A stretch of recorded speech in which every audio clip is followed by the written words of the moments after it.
Hello, I'm Richard Ridge for Broadway World. I'm here at John's Pizzeria where they are hosting the after party for the 17th edition of Nothing Like a Dame, which benefits the Phyllis Newman Women's Health Initiative for the Actors Fund of America. This year's concert was called My Favorite Things, from reality to opera to Broadway. There are no books like a dame, and nothing looks like a dame. There are no drinks like a dame, and nothing thinks like a dame. Nothing acts like a dame, or attracts like a dame. There ain't a thing that's wrong with anyone here that can't be cured by putting them near a girly, womanly, female heaven.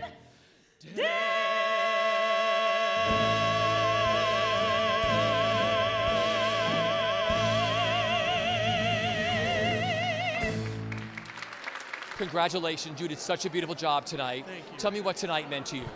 It meant about amassing this wonderful room of talent for a new and I hope to be longtime friend, Phyllis. Phyllis Newman, actually, to tell a little story, my dad and Phyllis were on Broadway together in, one of those, Bells Are Ringing, that's the one. And one of those little shows. One of those little shows, didn't last very long. So it really meant a lot for me to do her proud and hold this legacy of this tremendous talent, Polly Bergen, Marilyn May, Elaine Stritch, and then meeting that with the younger set, Hunter, Alexandra, Andrea, melding these worlds together and creating a true variety show. I'm a huge fan of, I grew up with The Muppet Show. To me, that was my variety show. So we pieced together something, I feel it was truly unique. I don't think the benefit world has seen much like this. We had David Ludkin on his guitar. We had Lauren with her friend in the squeeze box. It was just tremendous. So I feel like we accomplished something different tonight in light of an amazing cause. So, and I feel like we succeeded. You did a beautiful job. These are big jobs to put together these one-night events. Gorgeous job you did. Talk about what the Phyllis Newman Women's Health Initiative means to you and the Actors Fund. Well, what very many people don't know, and we're trying to get the word out there, is how available the Women's Health Initiative and the Actors Fund and what they do is to people. So we're constantly trying to spread the word out there. I've had several friends who have been battling forms of disease, and they have been helped tremendously by the Women's Health Initiative. In fact, I've got a friend right now who's fully recovered, cancer-free, and was really helped out by Phyllis and her organization. So it struck a very personal note tonight, just to make sure that we keep people healthy and get them back on track. And I love what Phyllis does. It's a great thing. Congratulations on another terrific evening. Joe, tell me what tonight meant to you. This was, well, after 17 years, Phyllis Newman started Nothing Like a Dame, started the Women's Health Initiative. In over 17 years, we've helped 3,200 women in show business through terrible crises. We spent about $2.4 million in direct financial assistance in combination with all the other services we provide. This has been a labor of love for Phyllis, and I am just in awe of what she's created for the Actors Fund. It's really magnificent. And the people on stage tonight were just unbelievably great. Okay, every year it's a different kind of a show, and hearing other performers talk about their favorite things in theater and their lives was quite moving. Gosh, I was moved to tears several times. Okay. I heard that Phyllis was really hands-on. Everybody went to her apartment. They talked about what they were going to do. They told her stories. She really put this whole show together. She put the whole show from start to finish. It was her show, and it's wonderful to have someone like Phyllis Newman putting together a show year after year, creating that dynamic. And it's a runway show, and getting the right blend and the mix and the highs and the lows, getting it all work. Oh my gosh, when Polly Bergen sang As Time Goes By, she knocked me out. Everybody knocked me out, but that song is so meaningful to so many people, and to hear her introduce it in such an interesting way, and to have her deliver that song, it was just quite beautiful. You must remember this. A kiss is just a kiss. A sigh is just a sigh. the fundamental things apply as time goes by. You were sensational tonight. Oh, thank you very much. It's been a while since I've sung in public, and I really had a terrific time. Talk about the number that you did tonight. The thing I loved, I think, particularly about singing tonight, was that I got to sing a song that has been, I can't even say one of my favorites. It's actually been my favorite song throughout the years, and I've never, ever had the opportunity to sing it. And it was written in 1931 for a character in a Broadway show whose name was Polly. I found this out when I went on Google or whatever it was I went on, and I couldn't believe it because this was a song I always wanted to sing, and it was originally sung by a character named Polly, and it was, you know, the legendary As Time Goes By. I mean, what can be a greater song than that? If, you know, in one of the greatest movies ever made, Casablanca. So to be able to get up and sing that tonight was a big thrill for me. And Polly, being here for Phyllis Newman and her organization, what the organization means to you? Well, the organization means everything to me. I mean, you know, first of all, Phyllis she and I have been friends for 50 years, 60 years, well, 30 years for me, much longer for her. And the work she has done for, you know, for the health initiative for us as women has meant so much. And the older I get and continue to get, the more important it becomes to me, as it does to all women who really basically are not adequately taken care of. Tell me what this benefit means to you, Marion. Well, you know what? I call Phyllis every year and go, I want to do this because it's her part of the Actors Fund. It's for the Actors Fund, which I've done many things for, as well as Broadway Cares. And this is the Phyllis Newman Women's Health Initiative. You know, a lot of it goes to that part of it. And I love Phyllis, and I think she's kind of fronted this thing for many years, and I want to be a part of it. And you know what? My favorite things to do are these benefits. I just live for them. They're a great night. You throw stuff together and you go on stage. You don't know what the hell you're doing, and you do it. And you're working with great people. And it's almost like, I don't know, it's like a yearly class reunion, isn't it? Yeah. But tonight was like the Hollywood Palace. Oh, I know it was. It was like old school. Yeah. It was. Well, I love that. Well, Polly Bergen is so magnificent and moving and beautiful. And Marilyn May, she's, you know, when you see that, you just go, yeah, that's the real deal. And then throw in Elaine Stritch with Hunter, and then throw you into the mix. Yeah, Elaine Stritch and Hunter were wonderful. And then throw me into the mix, doing a fine job. And then there was a housewife there. Something's wrong with this picture. Sounds like Peggy Lee's gonna come out. No, it's me.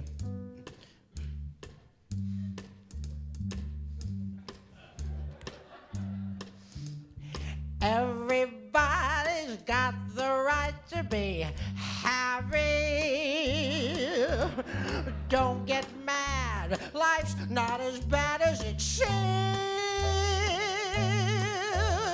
If you keep your goal inside, you can climb to any height. Everybody's got the right to their dreams. So tell me, how much fun did you have tonight? Oh, tonight was epic. I was actually just calling my mom on the phone and saying, I'm sitting backstage between Elaine Stritch and Polly Bergen watching Mario Catone. It doesn't get more epic a night in the theater. And it's so wonderful to be able to celebrate with all these amazing people for such a good cause. So, yeah. Well, let's talk about the cause, the Phyllis Newman Women's Health Initiative. What tonight meant to you, being a part of Nothing Like a Dame? Well, I think one of the things that's so wonderful is the contribution that actors make to the social community, to the community of the arts world in general. And this is just such a wonderful opportunity to encourage everyone else to give back to the people whom they've had such wonderful memories with, have received such wonderful life-changing memories from, and to really make a difference to the lives of the people that create that magic for them. This is just an incredible, incredible institution, and it's an honor to be a part of it. So tell me what you did tonight. Well, I performed my favorite song, because of course the theme was Playbills, my favorite things. I sang my favorite song, which is Will He Like Me from She Loves Me. So you never have to ask me that hard to sing that song, but it was a joy to do it tonight. You were terrific in Masterclass. Talk about that whole experience of working on that and working with Tyne Daly. It was life-altering, and speaking of talking about why we make art, life-changing. It's the most wonderful play. Every word is truthful. Everything, it gets to the deepest part of your soul. And working with a giant like Tyne Daly, you grow up dreaming that theater can meet a certain standard, and that show in every way embodied that dream. Will he like me? Who can say? How I wish that we could meet another day. It's absurd for me to carry on this way. I'll try not to. Will he like me? He's just got to. Tell me what tonight meant to you, being a part of this evening. Oh, well, the Phyllis Newman Women's Health Initiative is very important to me. As an actor, it's always wonderful to know that the Actors Fund has your back, and I have always felt that way. They're an incredible organization and have supported so many of my friends, and Actors Fund performances are the best ones to do. They have the best audiences, and it's just really wonderful to know that your community is behind you, so I'm thrilled to stand up and be part of an evening like this. Talk about this wonderful night and what you did in the show. Well, it was a fabulous night and a really eclectic night. So many different kinds of performers. But tonight, I told a story about playing Maria in West Side Story. My first time I did it, I was 15 years old in high school, and then it was my first professional job, and I just kept on playing it, probably a little longer than I should have been playing it. But I turned it into the whole story, and Elaine Stritch has always been one of my heroes, but I end up doing a little Elaine Stritch impersonation at the end, and having her there just meant a great deal to me. It was just a ball. See the pretty girl in that mirror there? Who can that attractive girl be? Such a pretty face, such a pretty dress, such a pretty smile, such a pretty me. I feel stunning and entrancing. Feel like running, dancing for joy. For I thought by a pretty, wonderful boy. Tell me what tonight meant to you, Marilyn, being a part of this wonderful evening. I was very disappointed that Phyllis wasn't there. She's become a friend. She does come to hear me sing, and I'm always thrilled about that. So I was so honored that she wanted me to be a part of this. And especially the Actors Fund. It's a fantastic reason to do this, for us to sing and be a part of with the audience. It was a lovely theater, and I love being there. Thank you. I did love it. Well, you stopped the show tonight. Talk about what you did. Oh, yes, you did. You always do. Talk about what you did. What did I do? I talked about Johnny Carson, and because you're supposed to tell your favorite thing. So I talked about Carson. And I said, he's my favorite thing. Not my 3 husbands. No, they weren't my favorite thing. And I love flowers and candy and jewelry, my favorite things. But Johnny especially. And then I didn't tell why, other than he was so supportive of us singers and musicians. And the fact that he was so good for the business, He made stars. He was so secure himself that he made stars out of other people. He had me on his show 76 times, but I didn't get to tell that on stage. I mean, I thought I spaced out. I didn't. You're telling us. I know, I'm glad. Now, You're getting ready to come back to New York. Talk about your new show at Feinstein's and when you're going to be there. We're going to be at Feinstein's. We open April 24th through May 5th. We'll be there for 2 weeks, Tuesday through Saturday. And this time it's celebrating my birthday because, as you know, Richie, my birthday, the month of April is my birthday, the whole entire month. So we open on the 24th, so it's not too late. And the last time I did it was a very big numbered birthday for me, which was about 4 years ago. And I called the show, It's My Party, and I'll sing because I want to. This time I will call it It's My Party, and I'll sing. Just a shorter title. Well, isn't it amazing that a woman like me can feel this way? Tell me how much longer it'll grow stronger every day, because the only place I want to be is right here, where I can see you smile at me. I was born to make you happy. I think you're just my style. Everywhere I go, I'm telling everyone I know, I love to see you smile. Tell me how exciting tonight was for you, Hunter, being a part of this evening. Tonight was better than being in a Broadway show because I got to sing with Elaine Stritch, and she's my idol. I mean, I worship her, I do. And so singing with her was like, it's one of the greatest moments of my life. It was. Let's talk about what you did with her tonight and how many encores you did. We sang You're Just in Love from Call Me Madam, which she did 50 years ago. She was telling me stories about it. And I think we did 4 encores. I mean, when she said, we're going to do one more, I went, but we did. We did 4 encores. Well, it's called stopping a show with a major star. You don't stop it once, you don't stop it twice, you don't stop it 3 times, you stop it 4 times. A show. I think we killed it. Oh, you blew it out of the park. I don't know about that. Right, now, I know you visit her all the time at the Carlisle, don't you? Yeah, probably every week, yeah. So what's that all about? We're having a love affair. We are. She is the best in the world. Just talk about your friendship with Elaine Stritch. Obviously, it happened at A Little Night Music. Talk about that connection from that show and what she means to you. Well, we were really close in A Little Night Music, and then it actually happened when the show closed. One afternoon, it was her birthday, and I was like, I'm just going to call Elaine for her birthday. And so I called the Carlisle, and I was like, please ring Elaine Stritch's room. And I called her, and I said, Elaine, it's later, because that's what she called me. She called me later after my song and night music. I said, Elaine, it's later. She said, later! And then we talked for like an hour. And then after that, we'd talk on the phone like every week. And then we started to spend time together and go to shows together. And then Rob Bowman, her music director, became one of my best friends. And I mean, it's just like heaven. It's heaven on earth. Okay, so not only did you stop the show with her, you stopped the show earlier. Talk about the other piece of material you did in the show. I did a medley from Hello Dolly. Hello Dolly was the first show I ever saw with Carol Channing when I was in 2nd grade. And so when I went to Phyllis's apartment to talk about what to do in the show, I told her the story about seeing Hello Dolly, and she said, well, you have to sing something from the show. So we put together, Glenn Roven, the music director, and I, we put together a medley, and it was so wonderful because it was something I connected with, you know, such a deeper level. Yeah. So here we go again. Let's go!